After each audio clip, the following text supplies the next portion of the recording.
Nous avons décidé qu'à partir du 15 octobre, les tests ne seraient plus remboursés pour les majeurs non vaccinés qui ne bénéficient pas d'une prescription médicale ou qui ne sont pas signalés cas contact par l'assurance maladie.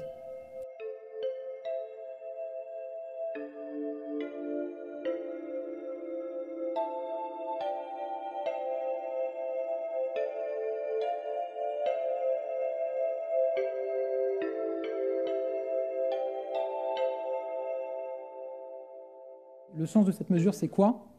C'est de dire que les impôts, les cotisations des Français n'ont pas à financer des tests qui sont utilisés comme un vaccin de substitution par des personnes qui ont fait le choix de ne pas se faire vacciner. Un test n'est pas un vaccin de substitution. Et certains utilisent le recours massif aux tests pour pouvoir bénéficier du pass sanitaire, pour accéder à un certain nombre d'activités, parce qu'ils ont fait le choix de ne pas se faire vacciner. Ce n'est pas à la collectivité, aux Français, de financer ce choix. Donc la mesure va s'appliquer.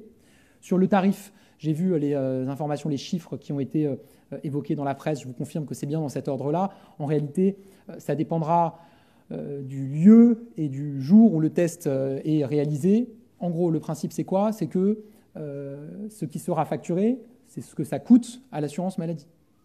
Et donc, je vous donne un exemple. Si vous faites un test antigénique dans un laboratoire de biologie médicale, c'est 22 €. En réalité, la très grande majorité des tests antigéniques sont réalisés en pharmacie. Aujourd'hui, je crois que c'est 80%. En pharmacie, c'est 25 €. Si c'est le dimanche, parce que ça coûte un peu plus cher à l'assurance maladie, ce sera 30 €. Et pour les tests PCR, c'est autour de 44 €, je crois, partout.